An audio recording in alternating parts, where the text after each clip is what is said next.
आषाढ़ की गुप्त नवरात्रि के बहुत ही पावन पर्व शुरू होने वाले हैं। गुप्त नवरात्रि में गुप्त तरीके से की गई पूजा पाठ, मंत्रों का जाप, दान पुण्य काफ़ी लाभकारी माना जाता है। जो भी आपकी मनोकामना होती है, माँ दुर्गा की कृपा से निश्चित रूप से पूरी हो जाती है।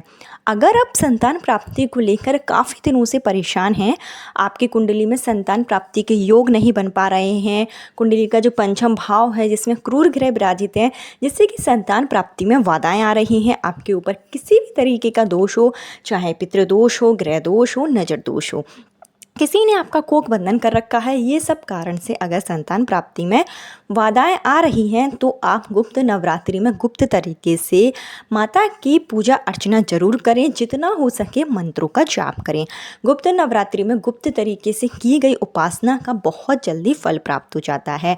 हमारे हिंदू धर्म में 4 प्रकार की जो नवरात्रि होती हैं जिसको मान्यता दी गई है। 2 होती हैं प्रकट नवरात्रि जो शारदीय और चैत्र नवरात्रि होती है, और 2 होती हैं गुप्त नवरात्रि जिसमें माघ माह की गुप्त नवरात्रि और आषाढ़ माह की गुप्त नवरात्रि।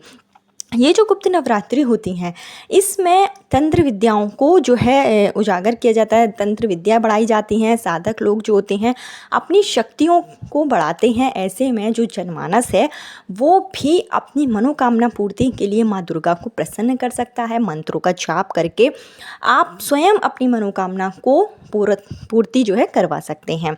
माँ दुर्गा जो कि ममतामयी रूप है, माँ दुर्गा की उपासना करने से आपके जीवन में चल रही समस्त परेशानियों का अंत होगा और अतिशीघ्र आपको संतान की प्राप्ति होगी। अगर पुत्र प्राप्ति की चाह है और काफ़ी दिनों से पूरी नहीं हो पा रही है, आपके घर में पहले से संतान के रूप में कन्या जन्म ले चुकी हैं, तो आप संतान प्राप्ति के लिए, पुत्र प्राप्ति के लिए गुप्त नवरात्रि के पावन पर्वों पर जिस तरीके से आप शारदीय नवरात्रि में माँ दुर्गा के 9 स्वरूप की पूजा अर्चना करते हैं, उसी तरीके से गुप्त नवरात्रि में भी आप दुर्गा के 9 स्वरूप की पूजा अर्चना कर सकते हैं। वैसे तो गुप्त नवरात्रि में महाविद्याओं की 10 महाविद्याओं की पूजन अर्चन किया जाता है, लेकिन जो आम जनमानस है वो 10 महाविद्याओं की पूजन अर्चन नहीं कर सकता है, क्योंकि इसमें विशेष सावधानी रखी जाती है। ये जो है वो विशेष पंडित की देखरेख में किया जाता है। तो आप सिर्फ माँ दुर्गा के 9 स्वरूप की पूजन अर्चन कर सकते हैं। हाँ, संतान प्राप्ति के लिए दुर्गा माता का जो दूसरा महाविद्या का रूप होता है तारा देवी, उनके नाम से आप उपाय कर सकते हैं। उनका नाम का मन में स्मरण करते हुए अपने घर में माँ दुर्गा की उपासना करें, पूजन अर्चन करें। माँ तारा जो कि संतान प्राप्ति के लिए काफ़ी उनकी पूजा अर्चना जो है लाभकारी मानी जाती है। तो आप नवरात्रि के दूसरे दिन जो कि 27 जून को है, माँ तारा के नाम से आप मंदिर में जो है उपाय कर सकते हैं, माँ दुर्गा के समक्ष उपाय कर सकते हैं। इससे आपकी सूनी गोद अति शीघ्र भरेगी। जो भी निसंतान दंपतियों हों उनको आषाढ़ माह की गुप्त नवरात्रि के पूरे 9 दिनों में आपको संकल्प के साथ में, नियम के साथ में उपाय पूजन अर्चन जरूर करना चाहिए।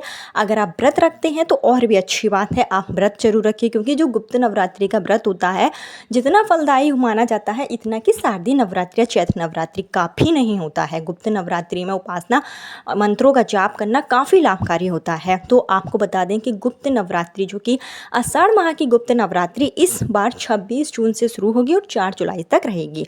आपके पास पूरा 9 दिन है। माता के 9 दिनों में आप विधिवत माँ दुर्गा का पूजन अर्चन करें। कुछ सरल से उपाय है जो अगर आप करेंगे तो निश्चित ही आपको संतान की प्राप्ति के प्रबल योग बनेंगे। घर में माँ लक्ष्मी का आगमन होगा, सुख सौभाग्य की प्राप्ति होगी। किस तरीके से उपाय करेंगे, क्या चीज़ों की आवश्यकता होगी, क्या नियम आपको अपनाने हैं, इसकी संपूर्ण जानकारी आपको इस वीडियो में दी जाएगी। लेकिन आगे वीडियो शुरू करने से पहले हमेशा की तरह आपसे मेरा विनम्र निवेदन है कि अगर अभी तक आपने मेरा चैनल धर्म ज्ञान पथ को सब्सक्राइब नहीं किया है तो चैनल को सब्सक्राइब जरूर कर लीजिए। वीडियो पसंद आए तो लाइक कीजिए और कमेंट बॉक्स में जय माँ दुर्गा जरूर लिखें, जिससे कि माँ दुर्गा की कृपा से आपको मनचाही संतान की प्राप्ति अतिशीघ्र हो। माँ दुर्गा का आशीर्वाद आपको हमेशा प्राप्त हो। देखिए, नवरात्रि के 9 दिनों में अगर आप घट स्थापना करना चाहते हैं तो ये काफ़ी लाभकारी है। आप घट स्थापना भी कर सकते हैं। व्रत रख रहे हैं तो संकल्प के साथ 9 दिनों में आप व्रत जरूर रखिए, और अगर आप व्रत नहीं रख रहे हैं तब भी आप घट स्थापना अपने घर पर कर सकते हैं। घट स्थापना का जो शुभ मुहूर्त रहेगा वो एक तो रहेगा 26 तारीख को सुबह 5 से लेकर 9:30 बजे के आसपास का मुहूर्त रहेगा, और एक रहेगा जो अभिजीत मुहूर्त है जो 11:30 से लेकर 1:30 बजे के आसपास का है। तो तो इस बीच में आप जो है घट स्थापना कर सकते हैं। आप अपने घर में जवारे अगर उगाते हैं तो जवारे भी आप उगा सकते हैं।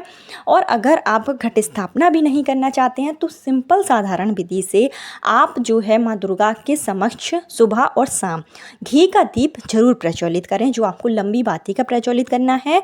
और दीप प्रज्वलित करने के साथ में ही 2 फूल वाली लौंग आप उसमें अपनी मनोकामना के साथ में जो है दीपक में डाल दें और मंत्रों का जाप करें। संतान प्राप्ति के लिए दुर्गा सप्तशती का जो 7वां अध्याय है वो काफ़ी महत्वपूर्ण माना जाता है। तो जो भी महिलाएं हैं जिनको संतान प्राप्ति में बाधाएं आ रही हैं, उनको नवरात्रि के पूरे 9 दिनों के दौरान दुर्गा सप्तशती के 7वें अध्याय का पाठ जरूर करना चाहिए। दीप प्रज्वलित कर लें, माँ दुर्गा को लाल फूलों की आप माला अर्पित करें। संतान प्राप्ति के लिए 9 लाल कलर के फूल, जिसमें कि गुड़हल के फूल की सर्वाधिक प्राथमिकता है, तो गुड़हल के 11 फूल ले लें और ये माँ दुर्गा के चरणों में आप चढ़ा दें। माँ दुर्गा को इस दिन आप जो है पंचमेवी का भोग लगाएं और यह भोग लगाने के बाद में माँ दुर्गा के समक्ष आप मंत्रों का जाप कर सकते हैं। एक बहुत ही साधारण सा मंत्र है जो दुर्गा सप्तशती से ही लिया गया है, जो आपको स्क्रीन पर दिखाई दे रहा है। तो आप इस मंत्र का भी जाप दुर्गा सप्तशती के से लिया गया है और इसका भी मंत्र का जाप आप कर सकते हैं। ये भी काफ़ी लाभकारी है। इसके अलावा आप अपने घर में अखंड ज्योत भी अगर जला सकते हैं तो अखंड ज्योत भी आप प्रज्वलित करें। नहीं तो संतान प्राप्ति के लिए दुर्गा सप्तशती का पाठ आपको निश्चित रूप से करना है। और इसके साथ ही आपके घर के आसपास कहीं पर भी अगर नीम का पेड़ है तो नीम के पेड़ के नीचे आप मीठा जल पूरे नवरात्रि के 9 दिनों के दौरान जरूर समर्पित करें। ऐसी मान्यता है कि नीम के जो पेड़ होता है उसमें साक्षात माँ दुर्गा का वास होता है। तो ऐसे में आपको नीम के पेड़ की पूजन अर्चन जरूर करना चाहिए। नीम के पेड़ के नीचे धूप दीप इत्यादि आप जलाएं। नीम के पेड़ के नीचे मीठा जल अर्पित करें। संतान प्राप्ति पुत्र प्राप्ति की कामना के लिए नीम के पेड़ के नीचे बैठकर ही आप माँ दुर्गा के किसी भी मंत्र का जाप कर सकते हैं। ओम दुर्गाय नमः, इसका आप जाप कर सकते हैं 11 बार 21 बार, जितना भी आपका सामर्थ्य हो आप जाप करें। इसके साथ ही आप किसी भी माँ दुर्गा के मंदिर में जाएं और संतान प्राप्ति की कामना के साथ में एक मीठा पान आपको माँ दुर्गा को जरूर अर्पित करना चाहिए। लाल कलर की चुन्नी आप उड़ा दें और एक नारियल लें, जूट वाला नारियल, उस पर लाल कलर का आप उसमें कपड़ा बांध दें और मनोकामना के साथ में इस नारियल को माँ दुर्गा के चरणों में आप चढ़ा दें। ऐसा करने से भी आपकी जो गोद होती है वो बहुत जल्दी भर जाती है। गुप्त नवरात्रि में आप जो है कन्याओं को कुछ ना कुछ दान जरूर करें। अगर आप ज़्यादा कुछ नहीं कर सकते हैं तो जो छोटे छोटे खिलौने आते हैं या जो लड्डुओं का प्रसाद होता है, जो फल होता है, वो आप कन्याओं को दान कर सकते हैं। और इसके साथ ही नवरात्रि के पूरे 9 दिनों के दौरान एक नियम आप बना लें कि आपको शिव मंदिर में जाना है और शिवलिंग के ऊपर आपको जो है 1 से कलर के फूल, आपको पहले दिन अगर आप 9 फूल चढ़ाएंगे और 9 फूल आप चाहें तो कमल के चढ़ा सकते हैं, गुड़हल के चढ़ा सकते हैं, गेंदे के चढ़ा सकते हैं, लेकिन जो भी हो वो एक से ही होने चाहिए, इस बात का विशेष ध्यान रखें। इसके साथ ही दीप प्रज्वलित करें। शिव मंदिर में जाकर आप शिव मंत्रों का जाप कर सकते हैं, श्री शिवाय नमस्तुभ्यम का जाप कर सकते हैं, जल अर्पित करें। और एक नियम आपको बनाना है कि जैसे आपने पहले दिन 9 फूल आपने अर्पित किए हैं, दूसरे दिन आपको 18 और तीसरे दिन आपको 27, यानी कि 9 की संख्या आपको बढ़ाते जाना है। और 9वें दिन आपको 81 फूल एक ही कलर के शिव मंदिर में शिवलिंग के ऊपर आपको चढ़ाना है। ऐसा करने से भी नवरात्रि का एक नियम होता है कि जो भी आपकी मनोकामना होती है वो पूरी हो जाती है। दीप प्रज्वलित जरूर करें, क्योंकि नवरात्रि के पूरे दौरान माँ दुर्गा की आराधना तो विशेष लाभकारी होती है, लेकिन शिव भगवान के भी पूजन अर्चन करना काफ़ी लाभकारी माना जाता है। तो ये छोटा सा उपाय आप जरूर कर लें। माँ दुर्गा को आप जो है लौंग की माला अर्पित कर सकते हैं। लौंग की माला आप बनाएं, यानी कि फूल वाली लौंग ले लें, उसको आप लाल कलावे की सहायता से बांधते जाएं। और यह माला आप चाहें तो अपनी घर पर ही माँ दुर्गा की तस्वीर है या मूर्ति है उसमें आप पहना सकते हैं, या किसी मंदिर में जाकर आप पहना सकते हैं।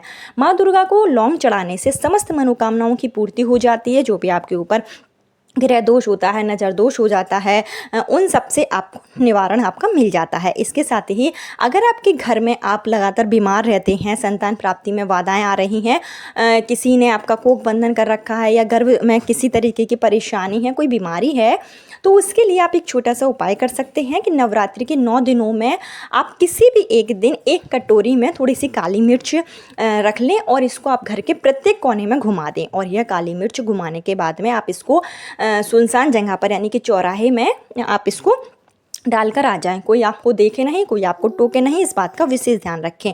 गुप्त तरीके से अगर आप यह उपाय नवरात्रि में करते हैं तो ऐसा करने से भी आपके ऊपर जो भी कोख बंधन होता है या किसी का नज़र दोष होता है, कोई बीमारी है, तो वो जल्दी से जल्दी दूर हो जाती है। ये एक छोटा सा टोटका होता है, इसको आप नवरात्रि में यानी कि 26 तारीख से लेकर 4 जुलाई के बीच में कभी भी आप कर सकते हैं। दूसरे दिन तारा माता की आराधना जरूर करें और जो है नवरात्रि के 9 दिनों के दौरान संतान गोपाल मंत्र का जाप भी काफ़ी लाभकारी माना जाता है। अगर आप कोई और मंत्र का जाप नहीं करना चाहते हैं, दुर्गा सप्तशती का आप पाठ नहीं कर सकते हैं, तो सिर्फ साधारण सा जो है संतान गोपाल मंत्र होता है, इस दुर्गा माता के समक्ष बैठकर दीप प्रज्वलित करें, फूल अर्पित करें, प्रसाद लगाएं, उसके बाद में आप संतान गोपाल मंत्र का उतना आप जाप करें। देवी की शुद्ध गोविंद वासुदेव जगपते देहि में तन्यम कृष्णा त्वामम शरण गता। बहुत ही साधारण सा मंत्र है, इसका जितना हो पाए आप जाप जरूर करिए। संतान गोपाल मंत्र का जाप दुर्गा माता के समक्ष अगर आप गुप्त नवरात्रि में करते हैं तो इससे आपके संतान प्राप्ति के प्रबल योग बनते हैं और पुत्र प्राप्ति की चाह है तो वो बहुत जल्दी पूरी हो जाती है। तो इस उपाय को भी आप जरूर कर लें। इसके साथ ही दान पुण्य जरूर करें, सात्विक भोजन ग्रहण करें। अगर आप व्रत नहीं रख रहे हैं तो प्याज लहसुन से परहेज आप जरूर करें। किसी से झूठ नहीं बोलें, किसी को अपशब्द नहीं बोलें, इस बात का विशेष ध्यान रखें। ऐसा अगर आप गुप्त नवरात्रि के दौरान कर लेते हैं, ये जो नियम है वो आप अपना लेते हैं, तो निश्चित ही आपकी मनोकामना की पूर्ति होगी और आपकी जो सोनी गोद है वो अति शीघ्र भर जाएगी। माँ दुर्गा का आशीर्वाद आपके ऊपर हमेशा बना रहेगा। कल फिर मिलती हूँ नए वीडियो नए उपाय के साथ। जब तक के लिए जय माँ दुर्गा। ओम दुर्गाय नमः।